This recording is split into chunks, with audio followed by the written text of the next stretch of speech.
ಇಲ್ಲಿ ಈಗ ನಮ್ಮ ಶಿರಾ ತಾಲೂಕಿನ ಏನು ರೈತ ಬೆಳೆಗಾರರು ಏನಿದ್ದಾರೆ, ಹತ್ತಿ ಬೆಳೆಗಾರರು, ಈಗ ಒಂದು ಬಿಕ್ಕಟ್ಟು, ಒಂದು ಸಮಸ್ಯೆ ಉದ್ಭವ ಆಗಿದೆ. ಏನಂತಂದ್ರೆ ಅವ್ರು ಬೆಳೆದಿರುವಂತ ಏನು ಇಳುವರಿ ಏನಿದೆ, ಹತ್ತಿ ಆಗಲಿ ಅಥವಾ ಅವ್ರು ಮಾಡಿರುವಂತ ಸೀಡ್ಸ್ ಏನಿದೆ, ಉತ್ಪತ್ತಿ ಮಾಡಿದ್ದಾರೆ, ಅದನ್ನ ಕೊಳ್ಳುತ್ತಾ ಇಲ್ಲ. ಹಾಗೆ ನಮಗೆ ನ್ಯಾಯ ಕೊಡಿಸ್ಕೊಡಿ ಅಂತ ಹೇಳಿ ರೈತರು ಈಗ ಗಲಾಟೆ ಮಾಡ್ತಿದ್ದಾರೆ.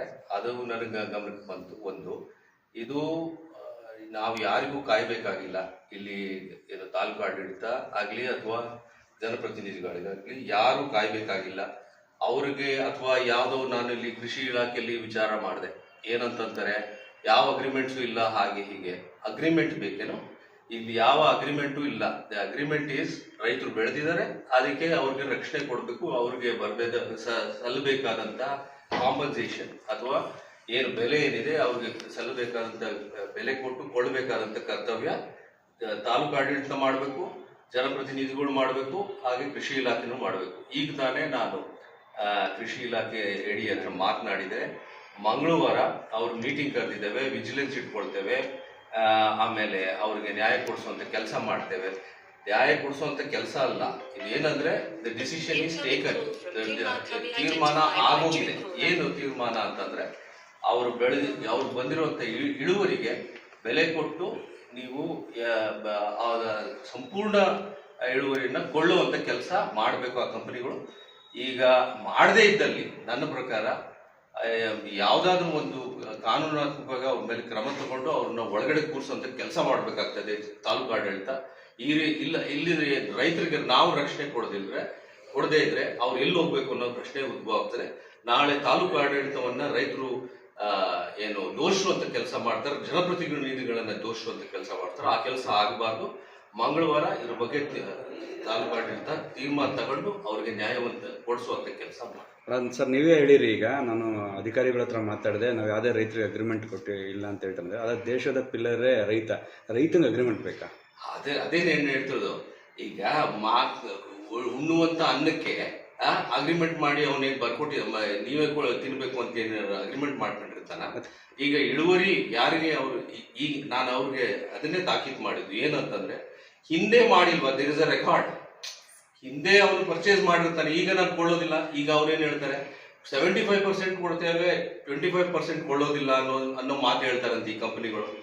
ನಾನು ಹೇಳ್ತೀನಿ ಇವ್ರೆಲ್ಲ ಒಳಗ್ ಕೂರಿಸಿ, ಆವಾಗ ಎಲ್ಲ ಕೊಡ್ತಾರೆ ಅಂತ ಹೇಳಿ. ನೀವು 75% ಕೊಳ್ಳಿ, ನಮ್ದೇನ, ಆದ್ರೆ 100%ಗೆ ಪೇಮೆಂಟ್ ಮಾಡಿ, ರೈತರಿಗೆ ಸ್ವಲ್ಪ ಬರಬೇಕಾದಂತ ಏನು ಪ್ರೈಸ್ ಇದೆ ಅದನ್ನ ಕೊಟ್ಟು ಅವರನ್ನು ಸಂಪೂರ್ಣವಾದಂತ ಬೈಬ್ಯಾಕ್ ಆಗಬೇಕು ಇದರಲ್ಲಿ ಅಂತ ನಾನು ಒತ್ತಾಯ ಮಾಡ್ತೇನೆ. ಒಂದು ಶಿರಾ ತಾಲೂಕು ಅಂದ್ಮೇಲೆ ಅದಕ್ಕೊಂದು ಕೃಷಿ ಇಲಾಖೆ ಇರುತ್ತೆ. ಹಂಗಾರೆ ಕೃಷಿ ಇಲಾಖೆ ಗಮನಕ್ಕೆ ಬಂದಂಗೆ ಇಲ್ಲಿ ಫ್ಯಾಕ್ಟ್ರಿಗಳಾದ್ವಾ ಮತ್ತೆ ಅವರೆಲ್ಲ ಏನ್ ಮತ್ತೆ ಹಂಗಾರೆ ಯಾರೋ ಬೇರೆ ದೇಶದಿಂದ ಬಂದಿಲ್ಲ ಏನೋ ಫ್ಯಾಕ್ಟ್ರಿ ಮಾಡ್ಕೊಂಡು ರೈತರಿಗೆ 50 ಎಕರೆ ಏನೋ ಬೆಳೆ ಅಂತ ಹೇಳ್ಬಿಟ್ಟು ಅವ್ರು ತಗೊಳಲ್ಲ ಅಂದ್ರೆ ಮತ್ತೆ ಹೊಣೆಗಾರ ಯಾರು ಸರ್ ಅದಕ್ಕೆ? ಅಲ್ಲ, ಆದ್ರೆ ಅದನ್ನೇ ಇದು ಎಲ್ಲೂ ಅವ್ರಿಗೆ ಎಸ್ಕೇಪಿಸಮ್ ಇಲ್ಲ. ಈ ಕಂಪನಿಗಳಿಗೆ ಅವ್ರು ಮಾಡಬೇಕಾದಂತ ಕರ್ತವ್ಯ ಅವ್ರು ಮಾಡಬೇಕು. ರೈತರಿಗೆ ಅವ್ರಿಗೆ ಬರಬೇಕಾದಂತ ಅವರ ಪಾಲು ಕೊಡಬೇಕು, ಬೆಲೆಯನ್ನ ಕೊಡಬೇಕು, ಇಳುವರಿಗೆ ಅವರು ಕೊಳ್ಳುವಂತ ಕೆಲಸ ಅವ್ರು ಮಾಡಲೇಬೇಕು. ಅದರಲ್ಲಿ ಯಾವುದೇ ರೀತಿಯಾದಂತ ಇದಿಲ್ಲ. ಈಗ ಮಂಗಳವಾರ ಅವರು ಕೃಷಿ ಅಧಿಕಾರಿಗಳು ರೈತರುಗಳ ಜೊತೆ ಮತ್ತೆ ಸಂಬಂಧಪಟ್ಟ ಕಂಪ್ನಿ ಜೊತೆ ಮಾತಾಡ್ತೀನಿ ಅಂತ ಹೇಳಿದ್ರು ಸರ್. ಬೈ ಚಾನ್ಸ್ ಮಾತಾಡಲಿ ಅಂದ್ರೆ ಮುಂದಿನ ನಡೆ ಏನು ಸರ್? ನೀವು ರೈತರ ಪರವಾಗಿ ಇಲ್ಲ, ನಾನು ಈಗಾಗಲೇ ಮಾತನಾಡದೇ ಇರುವಂತ ಪ್ರಸಂಗ ಬರೋದಿಲ್ಲ. ಯಾಕಂದ್ರೆ ನಾನು ಈಗಾಗಲೇ ಇವತ್ತು ಭಾನುವಾರ ಆಗಿರೋದ್ರಿಂದ ನಮ್ಮ ತಹಸೀಲ್ದಾರ್ ಫೋನ್ ಎತ್ತಲಿಲ್ಲ. ನಾನು ಪೊಲೀಸ್ನವರಿಗೆ ಆಗ್ಲೇ ಅಲರ್ಟ್ ಮಾಡೋದಕ್ಕೆ ಹೊರಟಿದ್ದೆ. ಆ ಕೃಷಿ ಅಧಿಕಾರಿಗಳು ಯಾವಾಗ ಇಲ್ಲ ಸರ್ ನಾವು ಒಂದು ಕ್ರಮವನ್ನು ತಗೊಂಡಿದ್ದೇವೆ ಅಂತ ಹೇಳಿದಾಗ ನಾನು ಸುಮ್ಮನಾಗಿದ್ದೇನೆ. ಇಲ್ದಿದ್ರೆ ಇದು ತಾರಕಕ್ಕೆ ಹೋಗ್ತದೆ. ನಾವು ನಮ್ಮ ಕರ್ತವ್ಯವನ್ನು ನಾವು ಮಾಡ್ಬೇಕಾಗುತ್ತೆ. ರೈತರ ಪರವಾಗಿ ನಿಲ್ತೀರಾ ಸರ್? ರೈತರ ರಕ್ಷಣೆಗೋಸ್ಕರನೇ ನಾವು ಇಲ್ಲಿ ಇರುವಂತದ್ದು. ಯಾಕಂದ್ರೆ ನೀವು ಈಗ ಪ್ರೆಸೆಂಟ್ MLA ಅವರ ಮಗ ಆಗಿದ್ದೀರಾ, ಯಾವ್ದೋ ಒತ್ತಡಕ್ಕೆ ಮಾಡೋದು ನೀವು ಮತ್ತೆ ಸುಮ್ಮನಾಗಂತ ಕೆಲಸ ಆಗಿ ರೈತರಿಗೆ ಇಲ್ಲ. ಈಗ ನನಗೆ ಅದು ಮಾಹಿತಿ ಬಂದ ಕೂಡಲೇ, ಇವತ್ತು ಶಿರಾ ವಿಸಿಟ್ ಬಂದಿದೆ, ಮಾಹಿತಿ ಬಂದಿದ್ದ ಕೂಡಲೇ ನಾನು ಅವ್ರು ಯಾವ ಕಂಪ್ನಿಗಳು ಇದ್ದಾರೆ ಅವ್ರ ನಂಬರ್ಗಳು ತಗೊಳ್ಳಿ, ಅವರಿಗೆ ವಾರ್ನ್ ಮಾಡ್ತೀನಿ ಅಂದಾಗ, ಆಮೇಲೆ ನೀವು ನನಗೆ ಇವ್ರನ್ನ ಕನೆಕ್ಟ್ ಮಾಡಿದಾಗ, ಯಾರು ನಮ್ಮ ಕೃಷಿ ಅಧಿಕಾರಿ ಕನೆಕ್ಟ್ ಮಾಡಿದಾಗ, ಇಲ್ಲ sir we have stepped it, ನಾವು ಮಾಡ್ತಿದ್ದೇವೆ ಅಂತ ಹೇಳಿದ ಮೇಲೆ ನಾನು ಇದಾಗಿ ಆಮೇಲೆ ಈ ಮುಂಚಿತವಾಗಿ ರೈತರು ಇಲ್ಲಿ ಎಲ್ಲೋ ಒಂದ್ ಕಡೆಗೆ ತಾಳ್ಮೆ ಕಳ್ಕೊಳ್ಬಾರ್ದು ಒಂದಿನಕ್ಕೋಸ್ಕರ ಅಂತೇಳಿ ಯಾವ್ದು ಅನಾಹುತಗಳು ಆಗಬಾರ್ದು ಅನ್ನೋ ಒಂದೇ ಉದ್ದೇಶದಿಂದ ಇವಾಗ ನಿಮ್ಮ ಮುಂದೆ ಇದನ್ನ ನಾನು ಹೇಳ್ತೇನೆ. ಈ ತರ ಫ್ಯಾಕ್ಟ್ರಿಗಳು ಮುಂದೆ ನಮ್ಮ ಶಿರಾ ತಾಲೂಕದಲ್ಲಿ ಎದ್ದೇಳ್ಬೋದು ಅಂತ ಕಂಪ್ನಿಗಳಿಗೆ ಏನು ವಾರ್ ಮಾಡ್ತೀರಾ, ಮತ್ತೆ ತಾಲೂಕಾಡಳಿತ ಅವ್ರನ್ನ ಯಾವ ರೀತಿ ನಡೆಸ್ಕೋಬೇಕು ಅಂತ? ಇಲ್ಲ, ಜವಾಬ್ದಾರಿಯುತವಾಗಿ ನಮ್ಮ ರೈತರನ್ನ ನಡೆಸಿಕೊಳ್ಳುವ ನಿಟ್ಟಿನಲ್ಲಿ ಹಿಂದೆ ನಡೆದಿದ್ದಾರೆ, ನಾವೇನು ಇಲ್ಲ ಅಂತಿಲ್ಲ.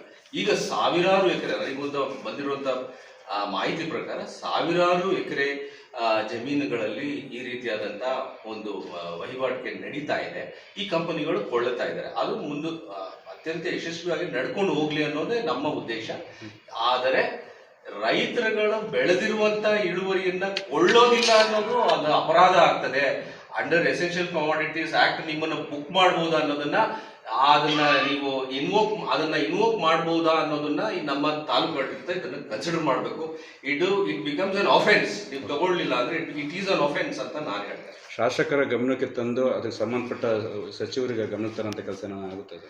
ಶಾಸಕರ ಗಮನದಲ್ಲಿ ಈಗಾಗಲೇ ಇದೆ. ನಾನು ಈಗಾಗಲೇ ಮಾತನಾಡಿದ್ದೆ ಕೃಷಿ ಸಚಿವರು ಕೂಡ ನಾನು ನಮ್ಮ ಸರ್ಕಾರದ ಇದನ್ನೇ ಅವರ ಗಮನಕ್ಕೂ ಕೂಡ ತರುವಂತ ಕೆಲಸ ಅಲ್ಲಿವರೆಗೆ ಹೋಗೋದಿಲ್ಲ ಅಂತ ನಾನು ಅಂದ್ಕೊಂಡಿದ್ದೇನೆ. Thank you sir.